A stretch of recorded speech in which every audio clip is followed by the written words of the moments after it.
Hello everyone. आज की इस वीडियो में हम बात करेंगे class 12th history JAC board यानी कि झारखंड बोर्ड।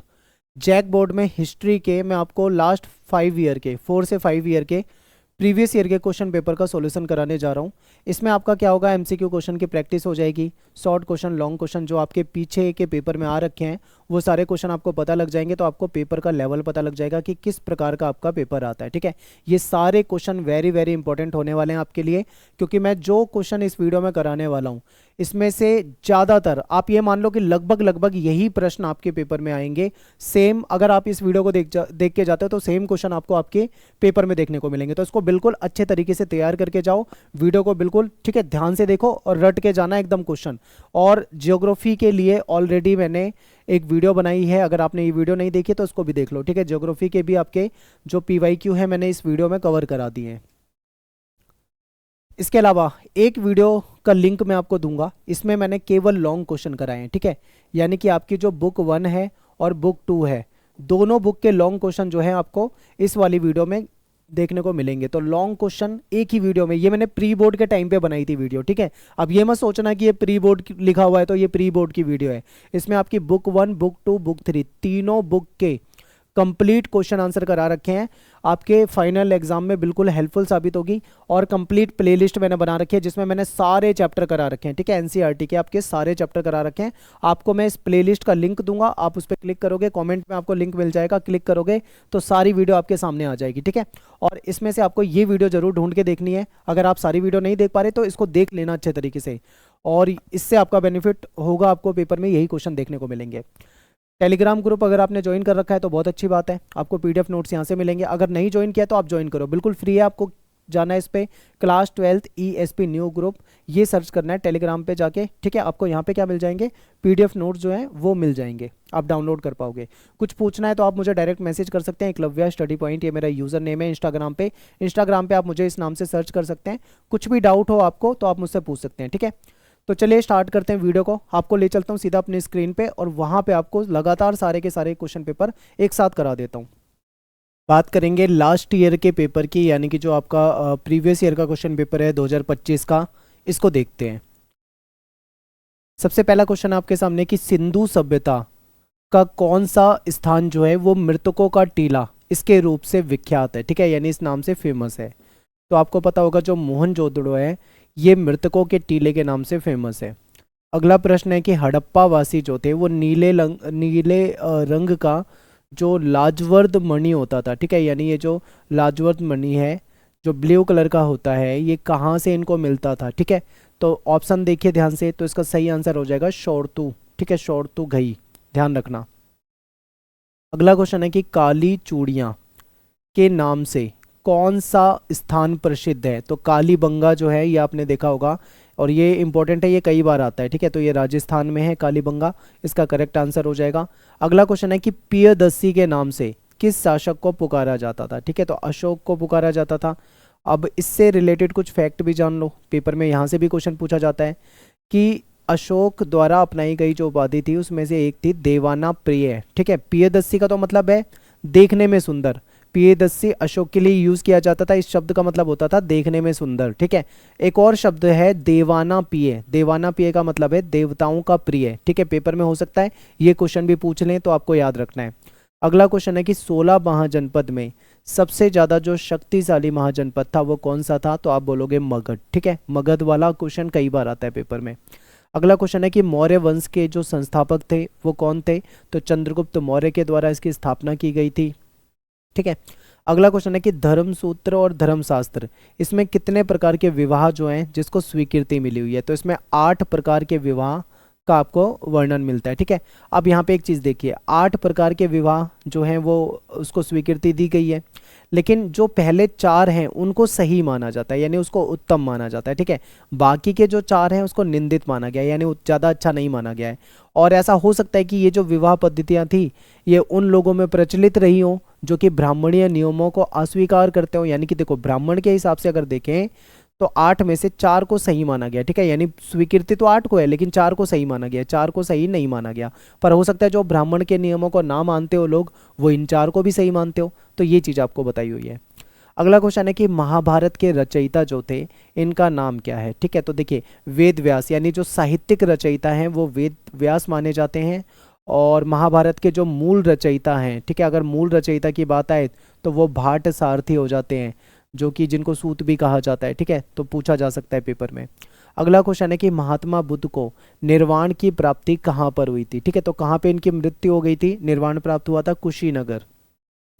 अगला क्वेश्चन है कि महावीर स्वामी का जन्म जो है कहाँ पे हुआ था, ये पूछा जाता है पेपर में, तो ये कुंडग्राम हो जाएगा। ठीक है, ये क्या है, बिहार में एक जगह है वैशाली, यानी बिहार में एक वैशाली नामक जगह थी, उसके पास ये पड़ता था कुंडग्राम, यहाँ पे इनका जन्म माना जाता है। ठीक है, अगला क्वेश्चन है कि अल बरूनी का जन्म जो है कहाँ पे हुआ था, तो ख्वारिज्म। ठीक है, इंपॉर्टेंट है। और ये भी पूछा जाता है कब हुआ था, तो ख्वारिज्म में हुआ था 973 में। ठीक है, और ख्वारिज्म कहाँ पे है, तो आज के समय में जो उज्बेकिस्तान है, ठीक है, यहाँ पे आपको ख्वारिज्म दिखेगा। अगला क्वेश्चन है कि निम्न में से कौन एक विदेशी यात्री चिकित्सक था, तो फ्रांसवा बर्नियर। ठीक है, याद कर लेना है, पेपर में आता है। अगला क्वेश्चन है कि रामानंद के शिष्य कौन थे, तो रैदास भी थे इनके शिष्य, कबीर भी थे, धन्ना, पीपा, ये सारे ही थे। ठीक है, तो अपना आंसर क्या हो जाएगा, इनमें से सभी। अगला क्वेश्चन है कि जो ख्वाजा मोइनुद्दीन चिश्ती हैं इनकी खानका कहाँ पे है। ठीक है, तो अजमेर हो जाएगा, इनकी दरगाह वगैरह जो है ये भी अजमेर में है, तो आप यहाँ से देख सकते हो। ठीक है, अब बात करते हैं आगे अगले क्वेश्चन पे कि ये जो हरिहर और बुक्का थे, ठीक है, जिन्होंने स्थापना करी थी, ये जो आपका विजयनगर साम्राज्य है, ठीक है, तो ये कौन से शासक, यानी मतलब ये जो शासक थे कौन से वंश के शासक थे। ठीक है, तो ये जो सबसे पहला वंश था जिसने यहाँ पे शासन किया था, इसको संगम वंश कहा जाता है। ठीक है, ये इसके शासक होते थे। अगला है कि अमुक्त मल्यद, ये जो ग्रंथ है इसके लेखक कौन है, तो ये कृष्णदेव राय ने लिखा था। अब आप मुझे क्वेश्चन कमेंट में बताएंगे सभी बच्चे कि ये किस भाषा में लिखा गया था। ठीक है, किस भाषा में, ऑप्शन तमिल ले लो, तेलुगु ले लो, कन्नड़ ले लो, मलयालम ले लो। ठीक है, ये कुछ ऑप्शन हो गए, आपको जो इसमें से सही लगता है आप मुझे कमेंट में बताएं, और अपना नाम सभी को लिखना है। ठीक है, जो भी रिप्लाई करेगा अपना नाम जरूर लिखेगा। अब बात करते हैं अगले प्रश्न की कि 16वीं 17वीं सदी के दौरान भारत के करीब कितने % लोग जो थे वो गाँव में रहा करते थे, तो ये 85% जो लोग थे ये गाँव में रहा करते थे उस समय में। अगला क्वेश्चन है कि अकबरनामा के किस खंड को आईने अकबरी कहा जाता है, यानी अकबरनामा जो है इसका कौन सा पार्ट है। ठीक है, ये जिल्दों में यानी पार्ट में डिवाइड था, तो जो इसका तीसरा पार्ट था इसको क्या कहा जाता है, आईने अकबरी कहा जाता है। ठीक है, नेक्स्ट है कि तंबाकू का सेवन सर्वप्रथम किस मुगल सम्राट ने किया था, तो ये माना जाता है कि अकबर ने किया था इसका सेवन। अगला प्रश्न है कि दक्कन दंगा आयोग जो है इसने ब्रिटिश पार्लियामेंट में अपनी रिपोर्ट पेश की थी। ठीक है, कब पेश की थी, तो सन 1878। अगला क्वेश्चन है कि सहायक संधि नामक जो व्यवस्था है किसने तैयार करी थी, तो लॉर्ड वेलेस्ली इसका सही आंसर हो जाएगा। नेक्स्ट क्वेश्चन है कि 1857 के दौरान जो बिहार से विद्रोह का नेतृत्व किसने किया था। ठीक है, तो बिहार में जो आरा नामक स्थान था, ठीक है, यहाँ से कुंवर सिंह जो थे इन्होंने इसका नेतृत्व किया था। अगला क्वेश्चन है कि मुगल बादशाह बहादुर शाह जो द्वितीय थे इनको गिरफ्तार करके कहाँ भेजा गया था, रंगून। ठीक है, उस समय में इसका नाम होता था, ये बर्मा देश में होता था, आज के समय में इसको म्यांमार कहा जाता है। ठीक है, उस समय में इसको बर्मा कहा जाता था। अगला क्वेश्चन है कि महात्मा गांधी दक्षिण अफ्रीका से कब लौटे, बहुत इंपॉर्टेंट है, तो ये 1915 में। ठीक है, अगला क्वेश्चन है कि असहयोग आंदोलन जो है इसकी शुरुआत किसने करी थी, तो गांधी जी ने की थी। नेक्स्ट है कि भारत छोड़ो आंदोलन कब हुआ, ये अंतिम आंदोलन था 1942 का। ठीक है, अगला क्वेश्चन है कि भारत के संविधान, जो भारत का संविधान है कब लागू हुआ था, तो 26 जनवरी 1950 को लागू हुआ था। फिर नेक्स्ट क्वेश्चन है कि भारत के संविधान के प्रारूप समिति, ठीक है, यानी कि जो ड्राफ्टिंग कमेटी थी इसके अध्यक्ष कौन थे। ठीक है, तो भीमराव अंबेडकर हो जाएंगे। तो ये तो हो गया हमारा पार्ट ए, ओ सॉरी ये एमसीक्यू वाला पार्ट हो गया। ठीक है, अब हम बात करेंगे दूसरे पार्ट की, यानी जिसमें हम क्या करते हैं, वेरी शॉर्ट आंसर करते हैं। तो इसको देखते हैं। तो हड़प्पा सभ्यता को सिंधु घाटी सभ्यता क्यों कहा जाता है, क्योंकि ये सिंधु नदी के किनारे, ठीक है, उसकी सहायक नदियों के किनारे बसी हुई एक सभ्यता थी, विशाल सभ्यता थी। ठीक है, इसलिए इसको सिंधु घाटी सभ्यता के नाम से भी हम जानते हैं। तो ये इंपॉर्टेंट है, याद रखना, पेपर में पूछ लिया जाता है। अब बात करते हैं अगले क्वेश्चन की, गोत्र से आप क्या समझते हैं। तो देखिए ये जो ब्राह्मणीय पद्धति थी जो 1000 ईसा पूर्व के बाद में प्रचलन में आई थी, इसमें क्या होता था कि प्रत्येक गोत्र, जो भी गोत्र है वो एक वैदिक ऋषि के नाम पे होता था। ठीक है, तो उस गोत्र के जो सदस्य होते थे वो उस ऋषि के वंशज माने जाते थे। जैसे मान लो मैं हूँ, तो मेरा जो गोत्र है वो कश्यप है, तो ये क्या है, कश्यप ऋषि माना जाता है, ठीक है। तो कश्यप ऋषि के हम वंशज माने जाएंगे, तो आपका जो गोत्र होगा वो भी किसी ऋषि के नाम पे होगा, तो आप उनके वंशज माने जाओगे, ठीक है। तो इस तरीके से होता था ये। गोत्र के दो महत्वपूर्ण नियम होते थे कि विवाह के पश्चात स्त्रियों को पिता के स्थान पर पति का गोत्र माना जाता था, ठीक है। यानी पिता का गोत्र छोड़ देना है, पति का गोत्र धारण करना है। और एक ही गोत्र के जो व्यक्ति होते थे वो आपस में विवाह नहीं कर सकते थे। अगला क्वेश्चन है, अल बिरूनी के द्वारा रचित जो पुस्तक है किताब उल हिंद है, ठीक है, पूछा जाता है पेपर में। नेक्स्ट है कि प्रारंभिक भक्ति आंदोलन जो था इसकी उत्पत्ति भारत के किस भाग से हुई थी? तो इसकी उत्पत्ति आपको दक्षिण भारत से देखने को मिलती है। और विजयनगर और बहमनी राज्य जो थे इनके बीच में संघर्ष जो था वो किस किस कारण था? तो देखिए रायचूर जो दोआब है, ठीक है, यानी ये जो दो नदियों के बीच का क्षेत्र था रायचूर दोआब, इस क्षेत्र पे अधिकार को लेकर था संघर्ष। और उपजाऊ जो क्षेत्र था कृष्णा और तुंगभद्रा नदी के बीच में जो उपजाऊ भूमि थी उसको लेकर विवाद रहता था, ठीक है। धार्मिक मतभेद भी थे, क्योंकि देखो विजयनगर के जो शासक थे ये हिंदू थे और जो बहमनी शासक होते थे ये मुस्लिम होते थे, तो इनके बीच में धार्मिक मतभेद भी था। बंदरगाह पे वर्चस्व को लेकर भी विवाद रहता था। तो ये कई सारे कारण थे। दामिन ए कोह क्या है? तो दामिन ए कोह जो था वो जो संथाल लोग थे, यानी राजमहल की पहाड़ियों का वो क्षेत्र था जो अंग्रेज लोगों ने संथालों को बसने के लिए दिया था, कि ठीक है, कहा था कि आप यहाँ पे बस सकते हैं, ये क्षेत्र है, ये इनके लिए सीमांकित कर दिया गया था दामिनी कोह के तहत। तो इसको संथाल परगना क्षेत्र के रूप में भी हम जानते हैं। अगला क्वेश्चन है कि भारत छोड़ो आंदोलन की शुरुआत जो है कब और कहाँ? ठीक है, भारत छोड़ो आंदोलन की शुरुआत कब और कहाँ से हुई थी? तो ये सन 1942 में हुई थी और बम्बई जो है यहाँ पे गोवालिया टैंक, ठीक है, यहाँ से हुई थी। उद्देश्य प्रस्ताव कब और किसने प्रस्तुत किया था? तो 13 दिसंबर 1946 को पंडित जवाहरलाल नेहरू के द्वारा प्रस्तुत किया गया था। अब अगला जो सेक्शन है इसमें आपके 6 क्वेश्चन आपको यहाँ पे अटेम्प्ट करने हैं। तो पहला क्वेश्चन है कि मोहनजोदड़ो से प्राप्त विशाल स्नानागार के बारे में बताना है। तो इसको ग्रेट बाथ कहा जाता था। ये विशाल स्नानागार था, पक्की ईंटों से बना हुआ था, ठीक है। एक जलाशय था जिसमें नीचे जाने के लिए सीढ़ियाँ बनी हुई थी, चारों ओर इसके गलियारा था, ठीक है।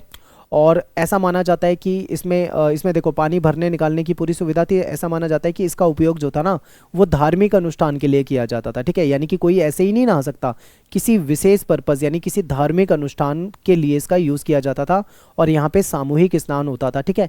तो ये इसके बारे में जानकारी मिली है और इससे आपको पता लगता है कि हड़प्पा जो सभ्यता रही है उसमें कितना बेहतरीन व्यवस्था थी, ठीक है। तो ये चीज़ें आपको यहाँ से पता लगेगी। नेक्स्ट है कि अशोक के धम्म की जो विशेषता है ये बतानी है। तो देखिए इसमें अहिंसा के पालन की बात थी, यानी हमको सभी जीवों के प्रति दया रखनी चाहिए, हमें हिंसा नहीं करनी चाहिए। धार्मिक सहिष्णुता यानी सभी धर्मों का हमें सम्मान करना है, ठीक है, किसी के साथ कोई धर्म को लेकर भेदभाव नहीं करना। माता पिता हो गए, गुरु हो गए या जो हमसे बड़े हो गए हमें उनका सम्मान करना चाहिए। प्रजा का कल्याण यानी राजा जो है वो प्रजा की कल्याण के लिए, भलाई के लिए काम करेगा, ठीक है। और सत्य और नैतिक जीवन की बात करते हैं, हमें सदैव सत्य बोलना चाहिए, अच्छे आचरण करना चाहिए। दया और करुणा की बातें हैं इसमें, युद्ध का त्याग की बातें हैं, ठीक है। तो ये बातें थी, यानी एक तरीके से आप ये मान लो ये कुछ नैतिक नियम थे, आप ऐसा मान लो, ठीक है। नेक्स्ट है हीनयान एंड महायान, इनके बीच में आपको बताना है अंतर, ठीक है। तो देखिए हीनयान जो है ये बुद्ध को महापुरुष मानते हैं, लेकिन महायान जो है ये ईश्वर के समान मानते हैं। हीनयान वाले जो है ये मूर्ति पूजा और कर्मकांड का विरोध करते हैं, ठीक है, जबकि ये लोग मूर्ति पूजा और बुद्ध की जो प्रार्थना होती है उसको करते हैं। ये पुरातन यानी जो पुराने विचार थे उसको मानते हैं, ये नूतन यानी जो नए विचार है इसको मानते हैं। तो ये कुछ डिफरेंस है हीनयान और महायान के बीच में। नेक्स्ट है कि गुरु नानक के प्रमुख इनकी जो टीचिंग्स थी, इनकी शिक्षाएं जो थी, आपको उसके बारे में बताना है। तो देखिए गुरु नानक जो थे इन्होंने निर्गुण भक्ति का प्रचार किया था, ठीक है। गुरु नानक ने धर्म के जो बाहरी आडंबर थे इसको नहीं माना, जैसे कि मान लो यज्ञ हो गया या अनुष्ठान हो गया, ठीक है, अनुष्ठानिक जो स्नान होता है, मूर्ति पूजा, कठोर तप या जो ये अगरबत्ती वगैरह जलाई जाती है, इस तरीके से पूजा की जाती है, इस चीज़ को इन्होंने सही नहीं माना है। इन्होंने हिंदू मुस्लिम जो धर्म ग्रंथ थे, ठीक है, उसको भी नकार दिया, उसको भी नहीं माना। इन्होंने ईश्वर को यानी रब को निराकार बताया है, यानी इनके अकॉर्डिंग ईश्वर का कोई आकार नहीं होता, ठीक है, वो निराकार है। और उपासना का इन्होंने बिल्कुल सिंपल तरीका बताया है, यानी स्मरण करना, ठीक है। नेक्स्ट है कि विजयनगर में जो अमर नायक प्रणाली थी इसके बारे में आपको बताना है। तो अमर नायक प्रणाली जो है विजयनगर साम्राज्य की एक महत्वपूर्ण राजनीतिक खोज थी। ऐसा लगता है कि इस प्रणाली के कई तत्व जो थे वो दिल्ली सल्तनत के समय में जो इक्ता प्रणाली होती थी उससे मैच करती थी, ठीक है। यानी दिल्ली सल्तनत के समय में जो इक्ता प्रणाली जो व्यवस्था थी ये अमर नायक प्रणाली से कुछ ना कुछ मिलती जुलती थी। फिर अमर नायक जो थे ये सैनिक कमांडर थे। ठीक है, अब बहुत ध्यान से समझना है, यानी जो विजयनगर के शासक हैं उनको कहा जा रहा है राय। ठीक है, कौन है? राय। अब राय क्या करते थे, जो विजयनगर के ये जो अमर नायक होते थे, ठीक है, जो सैनिक कमांडर होते थे, ध्यान रखना इसको, सैनिक कमांडर होते थे, इनको कुछ क्षेत्र देते थे शासन व्यवस्था के लिए। यानी अमर नायक जो थे ये सैनिक कमांडर होते थे, राय क्या करते थे, प्रशासन के लिए इनको कुछ क्षेत्र दे देते थे। अब जो क्षेत्र इनको मिलता था, तो ये अमर नायक उस क्षेत्र में जो किसान हो गए, शिल्पकर्मी हो गए या व्यापारी हो गए, उनसे टैक्स इकट्ठा करते थे और टैक्स वसूल करके कुछ भाग तो अपने पास रख लेते थे अपने व्यक्तिगत उपयोग के लिए, कुछ इनके जो घोड़े, हाथी या उनके जो दल होते हैं उसके मेंटेनेंस के लिए, रख रखाव के लिए अपने पास रख लिया करते थे। ठीक है, अमर नायक जो थे राजा को साल में एक बार भेंट यानी गिफ्ट दिया करते थे, अपनी स्वामी भक्ति को प्रकट करते थे। और राय यानी जो शासक होते थे वो इनका ट्रांसफर भी कर सकते थे, यानी मान लो किसी को ये क्षेत्र मिला हुआ है तो उसको किसी दूसरे क्षेत्र में भी ये भेज सकते थे। अगला प्रश्न है कि दक्कन में जो किसान का जो विद्रोह हुआ था इसके पीछे क्या कारण थे? तो एक नहीं बल्कि बहुत सारे कारण थे। ठीक है, क्या क्या कारण थे? तो देखिए उस समय क्या था, जो साहूकार लोग होते थे, जो महाजन लोग होते थे, ठीक है, जो इनको कर्ज पे पैसे देते थे, वो इनसे बहुत ऊंचा ब्याज, ठीक है, वसूलने में लगे हुए थे। अब इतना ज़्यादा इनसे ब्याज वसूला जाता था कि भाई किसानों की स्थिति और ख़राब हो जाती थी। फिर कपास की कीमत में जब बढ़ोतरी थी तब तो चलो इनको फ़ायदा था, ठीक है, किसानों को फ़ायदा था, इनको पैसा मिल जाता था, कर्ज मिल जाता था। लेकिन जैसे ही कपास की कीमत में गिरावट आई और अमेरिका में गृह युद्ध समाप्त हुआ, ठीक है, अमेरिका से वापस से डिमांड बढ़ गई कपास की, ऐसे में क्या हो गया, कीमत गिर गई। कीमत गिरते ही किसानों की जो इनकम थी वो कम हो गई। अब समस्या किसानों के सामने ये आ गई कि टैक्स भी देना होता था, ठीक है, कर्जा जो ले रखा है कर्जा भी चुकाना होता था। तो ये समस्या थी इनके सामने और इनको भारी लगान देना पड़ता था, यानी अंग्रेज जो थे वो भी इनसे खूब पैसा वसूल करते थे। तो ये किसान जो थे कर्ज के बोझ में दब चुके थे और कर्ज को चुकाने में असमर्थ थे। तो इनकी जो जमीन थी वो नीलाम होने लगी थी। ठीक है, फिर सरकारी संरक्षण, महाजनपदों को सरकारी संरक्षण भी इनको प्राप्त था, जिसकी वजह से कहीं ना कहीं ये कानून भी इनके पक्ष में ही था। ठीक है, और इनके साथ फर्जीवाड़ा भी कर देते थे। तो इसलिए क्या थे, ये किसान लोग जो थे काफ़ी ज़्यादा नाराज़ थे। ठीक है, इसीलिए इन्होंने क्या करा, विद्रोह कर दिया था। नेक्स्ट है कि 1857 की क्रांति का तात्कालिक कारण बताना है। देखिए अब 1857 की क्रांति के बहुत कारण है, लेकिन यहाँ पे आपसे पूछा हुआ है तात्कालिक, यानी ऐसा कौन सा ऐसा कारण था एग्जैक्ट जिसकी वजह से तुरंत ही 1857 का विद्रोह हो गया था। ठीक है, तो ये क्या था कि जो एनफील्ड जो राइफल होती थी, इसमें कहा गया था कि जो कारतूस यूज़ करोगे, ठीक है, यानी कि अफवाह फैल गई थी कि जो एनफील्ड राइफल है, इस बंदूक में जो कारतूस का इस्तेमाल करना होता है तो उसको मुंह से खींचना पड़ता था, उसको मुंह से काटना पड़ता था। और ये कहा गया था कि कारतूस पर गाय और सूअर की चर्बी का लेप लगा हुआ है। ठीक है, ऐसी अफवाह फैल गई थी।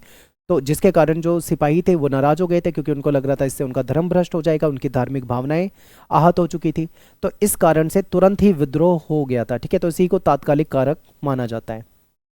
नेक्स्ट है सविनय अवज्ञा आंदोलन, जो है इसके बारे में बताना है। तो सविनय अवज्ञा आंदोलन जो था, ये वो आंदोलन था जिसमें लोगों ने अंग्रेजों के अन्यायपूर्ण जो कानून थे उसके खिलाफ आंदोलन करा, लेकिन अहिंसक तरीके से। ठीक है, यह आंदोलन गांधी जी के नेतृत्व में 1930 में हुआ था और इसमें नमक कानून जो था इसको तोड़ा गया था। जो बाहर से आने वाली वस्तुएं होती थी, विदेशी वस्तु होती थी, उसको बॉयकॉट किया गया था, बहिष्कार किया गया था। और जो टैक्स था, टैक्स को ना देने की बात थी, यानी कि टैक्स अंग्रेजों को नहीं दिया जाएगा। ठीक है, तो ये सारी बातें इसमें शामिल थी। फिर इसके बाद आप देखो दीर्घ उत्तरीय वाला आपका एक सेक्शन होता है जिसमें आपको 250 वर्ड के आसपास लिखना होता है। तो इसमें सबसे पहला क्वेश्चन है कि हड़प्पा सभ्यता की प्रमुख विशेषता बतानी है। तो देखिए आप जानते हैं कि हड़प्पा सभ्यता जो थी ये एक नगरीय सभ्यता थी, यानी उन्नत नगर योजना थी। भाई पक्के यहाँ पे मकान बने थे पक्की ईंटों के, और पूरी सड़कें जो थी वो बनी हुई थी, नालियाँ बनी हुई थी। ठीक है, ग्रिड पद्धति पे पूरा बना हुआ था, चौड़ी सड़कें होती थी। तो ये इसकी कुछ विशेषता है। फिर यहाँ पे जल निकास प्रणाली के लिए जाना जाता है, क्योंकि घर से जो पानी होता था वो नालियों में जाता था, नालियों से बड़े नालों में जाता था और इस तरीके से पानी घर का निकल जाता था। और ये नालियाँ जो होती थी ढकी होती थी, जब उनकी सफाई करनी होती थी तो ऊपर से जो ढक्कन होता था उसको हटाओ, उसकी साफ सफाई की जा सकती थी। फिर कृषि और व्यापार, जो यहाँ के लोग थे ये खेती भी करते थे, ठीक है, फसलें उगाते थे और इनका व्यापार भी होता था। जो मेसोपोटामिया की सभ्यता से भी इनका व्यापार था, विदेश व्यापार भी था इनका। कला और शिल्प यानी मुहरें हो गई, मूर्तियाँ हो गई, आभूषण हो गए, ठीक है, मिट्टी के बर्तन हो गए, मन के हो गए, ये सारी चीज़ें यहाँ पे बनाई जाती थी। फिर मानकीकृत यानी एक स्टैंडर्ड माप तौल का सिस्टम मिला, यानी पूरे जहाँ तक हड़प्पा सभ्यता थी वहाँ पे माप तौल के लिए एक जैसे ही बाट मिले, ठीक है। सामान्य वजन के सामान्य माप प्रणाली प्रचलित थी। फिर धार्मिक विश्वास यानी ये लोग पूजा भी करते थे, मातृ देवी को पूजते थे, पशुपतिनाथ शिव को पूजते थे, वृक्षों की पूजा करते थे, प्रकृति की पूजा करते थे, ठीक है। फिर सामाजिक जीवन की बात करें तो स्वच्छ, अनुशासन, संगठित समाज था। और नेक्स्ट है कि महात्मा बुद्ध की जीवनी और उनके उपदेश बताने हैं। तो ऐसा माना जाता है कि महात्मा बुद्ध का जो जन्म था 563 ईसा पूर्व में कपिलवस्तु यानी कि जो नेपाल में लुम्बिनी नामक क्षेत्र है यहाँ पे हुआ था। और इनका जो बचपन का नाम था वो सिद्धार्थ था, ठीक है। इनके पिता का नाम सुशोधन था और 29 वर्ष की आयु में इन्होंने अपना घर छोड़ दिया था, इसको महाभिनिष्क्रमण के नाम से हम जानते हैं। और 35 वर्ष की आयु में इनको ज्ञान प्राप्त हुआ, ठीक है, बोध गया में इम्पोर्टेंट है। फिर सारनाथ में इन्होंने अपना पहला उपदेश दिया और 483 ईसा पूर्व में इनकी डेथ हो जाती है, मृत्यु हो जाती है कुशीनगर में, जिसको महापरिनिर्वाण के नाम से हम जानते हैं। अब इनके उपदेश क्या थे? इनके उपदेश ये थे कि हमें मध्यम मार्ग अपनाना चाहिए, ठीक है। मध्यम मार्ग का मतलब क्या है? ना तो हमें बहुत ज़्यादा लग्जरी लाइफ जीनी है और ना ही हमें एकदम कठोर अवस्था में रहना है, कठोर जीवन जीना है, ठीक है। हमें एक साधारण और सिंपल जीवन जीना चाहिए। धार्मिक आडंबरों को ये नहीं मानते हैं, जैसे कि जो तीर्थ यात्रा हो गया या जो पूजा पाठ यज्ञ वगैरह, इन सब चीज़ों को ये नहीं मानते थे। फिर बौद्ध दर्शन के अनुसार विश्व जो है अनित्य है, यानी विश्व हमेशा बदलता रहता है, यहाँ पे कुछ भी स्थायी परमानेंट नहीं है, हमेशा बदलाव होता रहता है। और इन्होंने घोर तपस्या और विश्व शक्ति के बीच का मार्ग अपनाने की बात करी, ठीक है। और जाति प्रथा को ये लोग नहीं मानते हैं, ये भगवान को भी नहीं मानते हैं, याद रखना, ये ईश्वर को भी नहीं मानते हैं। बुद्ध ने कहा था कि समाज का निर्माण जो है इंसानों ने करा है, ईश्वर ने नहीं करा, ठीक है। बुद्ध ने राजाओं को क्या कहा था कि आपको दयावान होना चाहिए, ठीक है। और अपने शिष्यों को इन्होंने निर्देश दिया था कि तुम सब अपने लिए खुद ही ज्योति बनो, क्योंकि तुम्हें खुद ही अपनी मुक्ति का मार्ग ढूंढना है। इसके बाद अगला क्वेश्चन है कि विजयनगर के शासक कृष्णदेव राय की उपलब्धियां बतानी है, ठीक है। तो देखिए, कृष्णदेव राय जो थे, इनका जो शासन था वो बेहतरीन शासन माना जाता है, ठीक है। इसको स्वर्ण युग कहा जाता है विजयनगर साम्राज्य में। और साम्राज्य का विस्तार करा इन्होंने, उड़ीसा, बीजापुर हो गया, ठीक है, ये सारे क्षेत्र इन्होंने जीते। अपना मजबूत प्रशासन चलाया, बेहतरीन न्याय व्यवस्था थी, कुशल प्रशासन था। कृषि और सिंचाई के लिए इन्होंने विकास कार्य करे, जैसे कि नहर बनाई, तालाब बनवाए, ठीक है, ताकि खेती के लिए इनको पानी मिल पाए। और व्यापार और अर्थव्यवस्था की बात करें तो व्यापार भी बाहर से होता था इनका, ठीक है, जिससे राज्य जो था और ज़्यादा समृद्ध हुआ। कला और साहित्य को देखें तो भाई इसके संरक्षण थे, ये खुद ही एक विद्वान थे।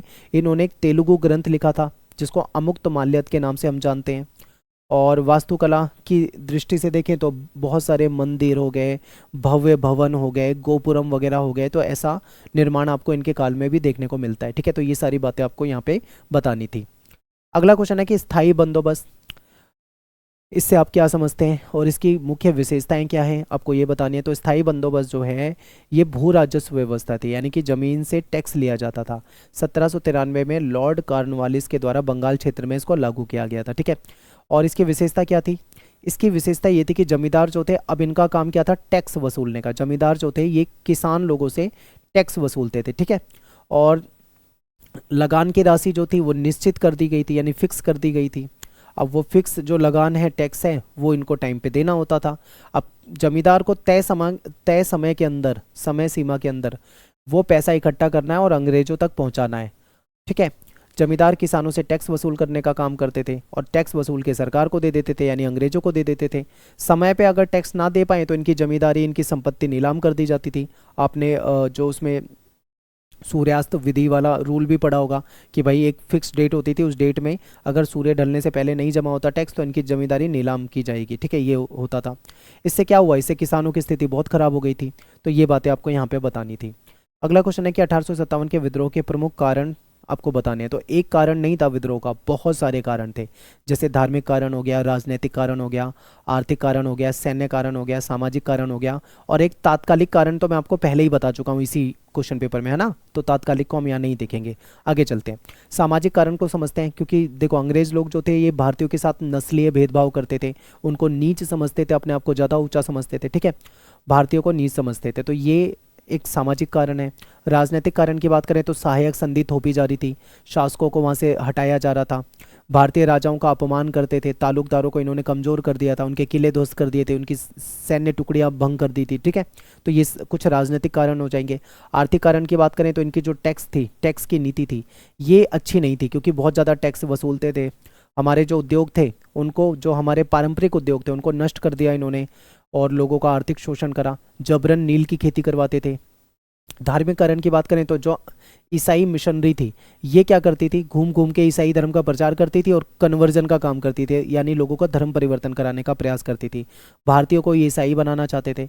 सैन्य कारण की बात करें तो भारतीय जो थे ये सैनिक के साथ भेदभाव होता था। ठीक है, कि जो अंग्रेज सैनिक होते थे, अंग्रेज जो अधिकारी होते थे, वो भारतीय सैनिकों के साथ भेदभाव किया करते थे।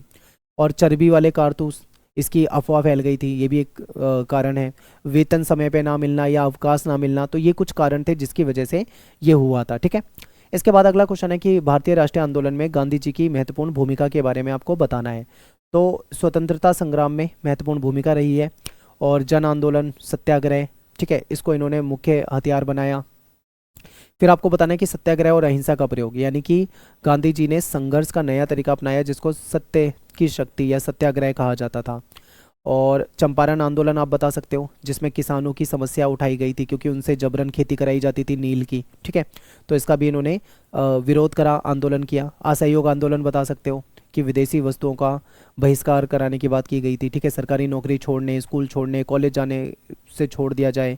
ठीक है, वकीलों से आह्वान किया कि छोड़ो नौकरी और सीधा आंदोलन करो, तो ये सारी बातें इसमें आ जाएगी। सविनय अवज्ञा आंदोलन, फिर आप वो नमक कानून तोड़ा था, इसके बारे में बता सकते हो, अंग्रेजों को जो यहाँ पे चुनौती दी थी। फिर 1942 वाला आंदोलन बता सकते हो गांधी जी का, ठीक है, जिसमें करो या मरो वाला नारा दिया गया था, जिसमें कहीं ना कहीं ये सबसे बड़ा आंदोलन था, आप ये मान लीजिए। ठीक है, ये जन आंदोलन था, बहुत बड़ा आंदोलन था। और लास्ट में राष्ट्रीय एकता का प्रयास, ये भी आप बता सकते थे। तो ये कुछ महत्वपूर्ण पॉइंट है जो आपको याद रखने हैं। इसके बाद ये तो हो गया हमारा 2025 का पेपर। अब यहाँ पे एक प्रॉब्लम है आगे। प्रॉब्लम क्या है कि मैंने देखा है 2024, 2023, 22 के पेपर में बहुत सारे क्वेश्चन ऐसे हैं जो आज की एनसीईआरटी से मैच नहीं करते हैं। ठीक है, हो सकता है कि उस समय सिलेबस में कुछ बदलाव रहा हो, तो ऐसे क्वेश्चन मिलेंगे। तो मैंने ज़्यादातर क्वेश्चन को रिमूव कर दिया है, ऐसे क्वेश्चन को जो आज के सिलेबस से मैच नहीं करते हैं। मेन मेन क्वेश्चन ही आपको यहाँ पे कराने वाला हूँ। बात करते हैं 2024 के पेपर की। पहला क्वेश्चन है कि हड़प्पा सभ्यता का प्रसिद्ध बंदरगाह जो है लोथल, ये किस राज्य में है? तो गुजरात में आपको मिलेगा ये। अगला प्रश्न है कि पाटलिपुत्र जो है इसकी स्थापना किसने करी थी? ठीक है, तो ये उदयन हो जाएगा इसका आंसर। और अगला क्वेश्चन है कि पानीपत का जो प्रथम युद्ध है ये कब हुआ था? तो ये 1526। अब यहाँ पे देखो, ये जो दो क्वेश्चन है ना, ये कुछ ऐसे क्वेश्चन है जो आपको आज के सिलेबस में नहीं मिलेंगे। ठीक है, फिर भी बता रहा हूँ, पर ज़्यादातर क्वेश्चन मैंने स्किप कर दिए। नेक्स्ट है कि धम्म नीति का जो प्रतिपादन है किसने करा था? तो ये अशोक की नीति थी। ठीक है, नेक्स्ट क्वेश्चन है कि भक्ति आंदोलन के निर्गुण शाखा के प्रमुख संत बताने आपको, इनमें से निर्गुण कौन है? तो जो कबीरदास थे ये निर्गुण थे, इंपॉर्टेंट है। नेक्स्ट है कि हेनसांग जो था वो किसके दरबार में भारत आया था? ठीक है, तो ये हर्षवर्धन के समय में आया था। और विजयनगर के शासक हैं जो कृष्णदेव राय, ये किस वंश से संबंधित है? तो ये तुलु वंश से हैं। ठीक है, याद रखना। वज्रयान, ये जो वज्रयान था ये किस धर्म की शाखा है? तो ये बौद्ध धर्म से संबंधित है। ठीक है, ए ऑप्शन सही हो जाएगा। नेक्स्ट है कि ईस्ट इंडिया कंपनी जो है इसकी स्थापना कब हुई थी? तो ये 1600 ईस्वी में हुई थी। अगला क्वेश्चन है कि संथाल विद्रोह के नेता जो थे इनमें से कौन थे? तो ये सिद्धू और कानू। ठीक है, ये दोनों इसके नेता हैं, तो आपको ये सी ऑप्शन करेक्ट करना है। 1857 का जो सिपाही विद्रोह था ये कहाँ आरंभ हुआ? ठीक है, तो ये मेरठ से शुरू हुआ था आंदोलन। और अगला क्वेश्चन है कि भारत में ईस्ट इंडिया कंपनी की व्यापारिक गतिविधियों का जो सबसे पहला केंद्र था कहाँ पे स्थापित हुआ था? सूरत में इन्होंने स्थापित किया था। ठीक है, 1857 के विद्रोह के कारणों में एक चर्बी वाला कारतूस था, इसका प्रयोग जो था वो कौन सी राइफल में होता था? तो जो एनफील्ड राइफल होती है इसमें इसका इस्तेमाल किया जाता था। रैयतवाड़ी व्यवस्था जो है लागू की गई थी किसके द्वारा? Thomas Munro. ठीक है, फोर्ट विलियम की स्थापना जो है कहाँ पे हुई थी? कोलकाता। ये बहुत इंपॉर्टेंट है, पूछा जाता है। मेघदूतम, ठीक है, मेघदूतम के रचनाकार कौन है? तो ये कालिदास जी हैं। इसके बाद यूनेस्को, ठीक है, ये बहुत इंपॉर्टेंट है, यूनेस्को ने हम्पी को विश्व विरासत स्थल जो है कब घोषित किया था? तो 1986 1986 में। हड़प्पा सभ्यता किस स्थान से मतलब हड़प्पा सभ्यता में किस स्थान से कांसे की नर्तकी, ठीक है, यानी ये जो एक डांसिंग, ठीक है, मूर्ति मिली थी, तो ये कहाँ से मिली थी, ये इंपॉर्टेंट है। यानी डांसिंग गर्ल की जो ब्रॉन्ज, ठीक है, मूर्ति मिली थी, ये कहाँ से मिली थी? तो ये आंसर हो जाएगा मोहनजोदाड़ो से, ठीक है। अगला क्वेश्चन है कि रामायण के मौलिक रचनाकार कौन है? तो आपने वाल्मीकि रामायण पढ़ी होगी, तो ये वाल्मीकि हो जाएगा, ठीक है। अगला क्वेश्चन है कि संताली भाषा में विद्रोह को क्या कहा जाता है? इसको हूल कहा जाता है, ठीक है। हूल शब्द यूज किया जाता है विद्रोह के लिए। भारतीय राष्ट्रीय कांग्रेस के जो पहले अध्यक्ष थे ये कौन थे? तो ये व्योमेश, ठीक है, व्योमेश चंद्र बनर्जी। हड़प्पा सभ्यता में जो R37 है इसका क्या मतलब है? ये एक कब्रगाह है, बहुत इंपॉर्टेंट है, याद रखना है। इब्न बतूता जो था भारत में कहाँ से आया था? मोरक्को से आया था, ठीक है। नेक्स्ट है कि साबरमती का संत किसे कहा जाता है? तो ये गांधी, ठीक है, सी ऑप्शन करेक्ट हो जाएगा इसमें। और स्वराज पार्टी के संस्थापक कौन थे? ठीक है, तो इसमें देखो ये दो थे, मोतीलाल नेहरू और चित्तरंजन दास, ठीक है, तो दो थे, यानी इसमें बी और सी आपका दोनों करेक्ट हो जाएगा, तो डी ऑप्शन आप यहाँ पे लगाओगे। नेक्स्ट है कि गांधी जी का राजनीतिक दर्शन विचारधारा किस पुस्तक में आपको मिलता है? तो हिंद स्वराज। और अगला क्वेश्चन है कि हड़प्पा सभ्यता का भारत में स्थित सबसे बड़ा जो स्थल है वो कौन सा है? राखी गढ़ी, ठीक है, बहुत इंपॉर्टेंट है राखी गढ़ी। अब आप मुझे बताइए कि राखी गढ़ी जो है वो किस राज्य में है, यानी किस स्टेट में है, ठीक है, आप कमेंट में बताएंगे। और जो भी बच्चा बताएगा वो अपना नाम जरूर लिखेगा, ठीक है, नाम जरूर लिखना है आपको। अब यहाँ पे हमारा एमसीक्यू वाला सेक्शन खत्म हो गया। तो इसमें कुछ क्वेश्चन ऐसे थे जो आपको लगेगा कि आपके सिलेबस में आज की डेट में बिल्कुल भी नहीं है, ठीक है, लेकिन फिर भी हमने बता दिया है। अब ऐसे ही कुछ क्वेश्चन आपको आगे भी मिल सकते हैं।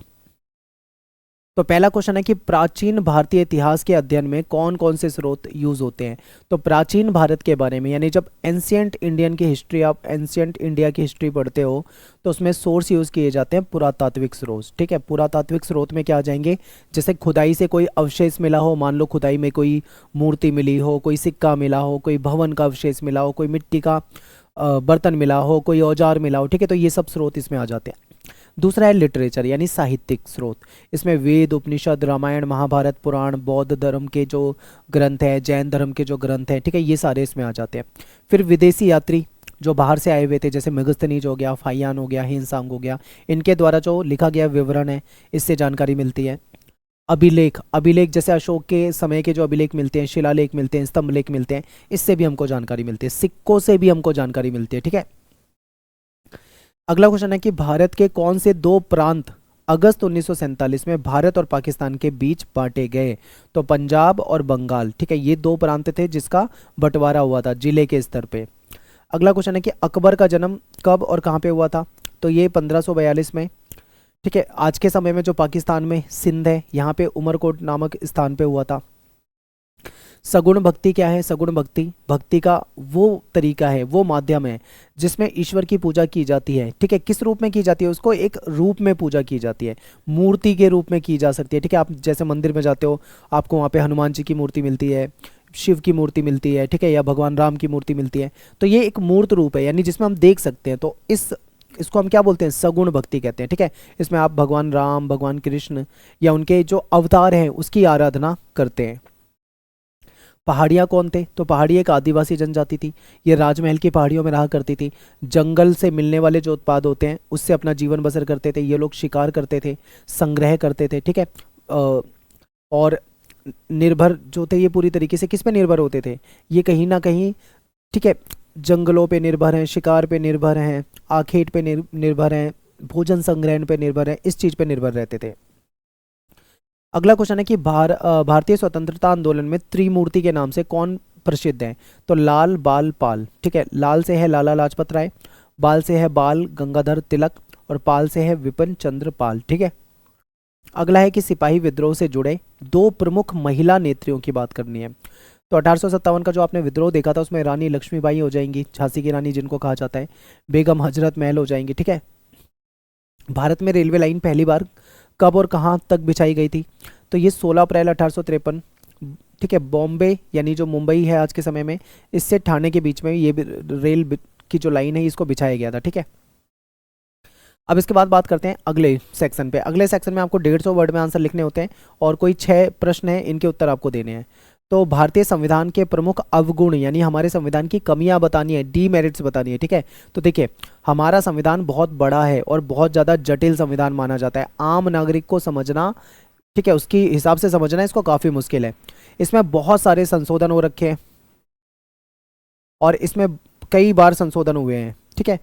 और केंद्र सरकार को इसमें ज़्यादा पावर मिली हुई है, तो राज्यों की तुलना में केंद्र के पास ज़्यादा शक्तियाँ हैं। नेक्स्ट है कि आपातकालीन प्रावधानों का दुरुपयोग संभव है। इमरजेंसी, जैसे इमरजेंसी जो प्रावधान है उसका दुरुपयोग किया जा सकता है। और नागरिक अधिकार उस समय में सीमित भी हो जाते हैं। फिर न्यायिक प्रक्रिया जो है हमारे यहाँ पे महंगी है और धीमी है। आपको पता है न्याय पाने के लिए, ठीक है, वर्षों इंतजार करना पड़ता है, तब भी न्याय बहुत मुश्किल से हो पाता है। इसके बाद है भक्ति आंदोलन के बारे में लिखना है। तो भक्ति आंदोलन जो था ये मध्यकालीन भारत में शुरू हुआ था, एक धार्मिक और सामाजिक आंदोलन था। इसमें ईश्वर की भक्ति, प्रेम और श्रद्धा, इसको बहुत ज़्यादा महत्वपूर्ण माना गया था। इसकी विशेषता की बात करें तो ईश्वर तक पहुंचने के लिए भक्ति और प्रेम को सबसे आसान मार्ग बताया गया था। जाति प्रथा का, ऊंच नीच का ये लोग विरोध करते हैं, ठीक है। कर्मकांड, आडंबर, इसका विरोध करते हैं। लोगों को समानता और भाईचारे का संदेश दिया इसने। और स्थानीय भाषा जो थी उसमें भजन और पद जो थे वो लिखे गए थे, ठीक है। प्रमुख संत कौन से हैं? कबीरदास हो जाएंगे, गुरु नानक देव जी हो जाएंगे, तुलसीदास जी हो जाएंगे, मीराबाई हो जाएंगी, ठीक है।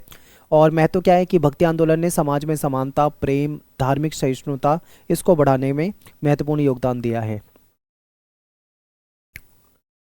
अगला क्वेश्चन है कि ब्लैक टाउन और व्हाइट टाउन में क्या अंतर है। देखो, ये ना आपकी जो ओल्ड एनसीईआरटी होती थी उसमें ये टॉपिक होता था, black town and white town. तो इसमें क्या होता है, ये चैप्टर आज की डेट में डिलीटेड होंगे, लेकिन इसको समझ लीजिए। व्हाइट टाउन क्या था, यहाँ पे जो अंग्रेज लोग रहा करते थे, यानी कि भारत में ही इन्होंने, अंग्रेजों ने, जो हिल स्टेशन थे, ठीक है, ऐसी जगह पे जो ठंडे एरिया थे, यहाँ पे ये लोग रहा करते थे और इन्होंने पूरा टाउन बसा लिया था जिसको व्हाइट टाउन कहा जाता था। यहाँ पे साफ़ सुथरी सड़कें होती थी, सब कुछ बेहतरीन तरीके से यहाँ पे योजनाबद्ध तरीके से बनाया गया था। पक्की सड़कें थी, पक्के मकान थे, सारी सुविधाएं होती थी, ठीक है। और यहाँ पे इनके जो प्रशासन के लिए कार्यालय वगैरह जो थे वो सब यहीं होते थे। इसको वाइट टाउन कहा जाता था, इसमें अंग्रेज़ लोग रहा करते थे। ब्लैक टाउन की बात करें तो यहाँ भारतीय लोग रहते थे। यहाँ पे बहुत भीड़ भाड़ होती थी, पतली पतली गलियाँ होती थी, सुविधाएं बहुत कम होती थी, मकान भी बिल्कुल सिंपल साधारण होते थे, ठीक है। और ये क्षेत्र वाइट टाउन से बिल्कुल अलग रखा जाता था। अगला क्वेश्चन है कि रॉलेट एक्ट को काला कानून क्यों कहा जाता है। इसलिए कहा जाता है क्योंकि इस समय में अंग्रेज सरकार ने, ठीक है, ये अधिकार दे दिया था कि किसी भी भारतीय को बिना मुकदमा यानी बिना कोर्ट के ट्रायल के उसको गिरफ्तार किया जा सकता है और 2 साल तक जेल में बंद रख लो। इसके अलावा बिना वारंट के किसी को गिरफ्तार किया जा सकता है। इसलिए इसका बहुत विरोध हुआ था, ठीक है, बहुत ज़्यादा इसका विरोध हुआ था। अगला क्वेश्चन है हड़प नीति। ये जो नीति है ये क्या है, ये लॉर्ड डलहौजी के द्वारा लागू की गई थी। इसमें क्या होता था, जैसे मान लो कोई राजा है, उसका किसी क्षेत्र पे शासन है, अब राजा का खुद का बेटा नहीं है, यानी कि उसका सगा पुत्र कोई नहीं है, ठीक है, तो उसके बाद कौन चलाएगा शासन, कोई है ही नहीं चलाने वाला। तो अंग्रेज क्या करते थे, उसको हड़प लेते थे, ठीक है, उस क्षेत्र को हड़प लेते थे, वहाँ के शासन को हड़प लेते थे। इसको हड़प नीति कहा जाता था, ठीक है। या मान लो कोई राजा है, उसका पुत्र मर जाता है तो ऐसे उसको हड़प लेते थे, ठीक है। या फिर मान लो कोई राजा है, वो बिना, उसके पुत्र ही नहीं है, वह खुद ही मर जाता है, तो भी ये हड़प लिया जाता था। और इसमें अगर कोई राजा किसी बच्चे को गोद ले, ये बहुत इंपॉर्टेंट है, किसी को गोद ले तो उसको उसका रियल संतान नहीं माना जाएगा, ठीक है, तब भी उसको हड़प लिया जाता था। तो ये था। इसके तहत इन्होंने झांसी, सतारा, नागपुर, कई रियासत जो थी इन्होंने अपने कब्जे में ले ली थी अंग्रेजों ने। अगला है कि 1857 की क्रांति के जो धार्मिक कारण हैं ये बताने हैं, ठीक है। अब आपको धार्मिक कारण बताने हैं। तो धार्मिक कारण में क्या था कि ईसाई मिशनरी जो थी इनकी गतिविधि, यानी अंग्रेज जो थे ईसाई धर्म को मानते थे और मिशनरी के द्वारा भारत में ईसाई धर्म का प्रचार करवा रहे थे, जिससे कि लोगों को ये लग रहा था कि अंग्रेज जो हैं लोगों के धर्म को कन्वर्ट कराना चाहते हैं, ठीक है, यानी उनको हिंदू से क्या बनाना चाहते हैं, ईसाई बनाना चाहते हैं। नेक्स्ट है कि धर्म में हस्तक्षेप का भय। लोगों को ये लगा कि अंग्रेज जो है उनकी धार्मिक परंपरा में, उनके रीति रिवाज में, उनके कल्चर को ख़त्म करना चाहते हैं, उनको क्रिश्चियन बनाना चाहते हैं। फिर कुछ सुधार की नीति आई, जैसे सती प्रथा का अंत किया गया, विधवा विवाह कानून, ठीक है, ऐसे कुछ कानून आए। तो इसके तहत क्या हुआ, इसको लोगों ने हस्तक्षेप माना कि हमारे धार्मिक मामले में अंग्रेज जो है हस्तक्षेप कर रहे हैं। फिर कारतूस विवाद, आपको पता है, राइफल जो थी एनफील्ड राइफल, उसमें जो कारतूस यूज़ किए जाते थे, अफवाह फैल गई थी कि उसमें गाय और सुअर की चर्बी का लेप लगा हुआ है जिसको मुंह से खींचना पड़ता था, इससे हिंदू और मुस्लिम जो थे, इनकी जो धार्मिक भावनाएं थी वो आहत हो गई थी, ठीक है, तो ये भी एक रीज़न हो जाएगा। धार्मिक भेदभाव भी होता था क्योंकि अंग्रेज अपने आप को श्रेष्ठ मानते थे, अंग्रेज जो सैनिक होते थे, और भारतीय सैनिकों के साथ वो कहीं ना कहीं भेदभाव करते थे, ठीक है। नस्लीय भेदभाव कह लो, धार्मिक भेदभाव कह लो, हर प्रकार का भेदभाव होता था। तो ये कुछ कारण हो जाएंगे। अगला है कि चंपारण सत्याग्रह के बारे में बताना है। तो 1917 में हुआ था, ठीक है, बिहार चंपारण में हुआ था, और महात्मा गांधी के द्वारा किया गया ये पहला सत्याग्रह है। इसमें याद रखना है कि इसमें क्या होता था, इस जगह पे जो अंग्रेज लोग थे वो किसानों से जबरन नील की खेती करवाते थे, ठीक है, और उन पे खूब टैक्स भी लगाते थे, उनका कहीं ना कहीं आर्थिक शोषण कर रहे थे, तो इसलिए इसका विरोध किया गया था।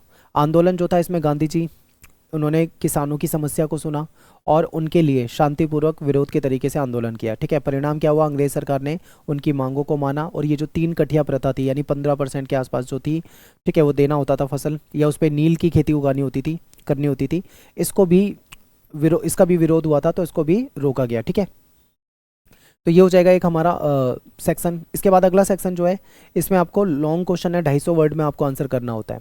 तो संथाल विद्रोह के कारण और स्वरूप आपको बताने हैं, ठीक है। इसमें कोई 4 क्वेश्चन का आंसर आपको करना है। तो संथाल विद्रोह के कारण क्या थे, तो देखो, जमींदार और साहूकार जो थे खूब शोषण कर रहे थे, इनसे बहुत पैसा वसूल रहे थे, ठीक है, जो कर्ज वगैरह थे, कर्ज ऊंचे ब्याज पे इनको कर्ज दिया करते थे, इनका खूब शोषण करते थे। अंग्रेजों की नीति भी इनके खिलाफ थी, ये इनके जंगल और ज़मीन पे कब्जा कर रहे थे।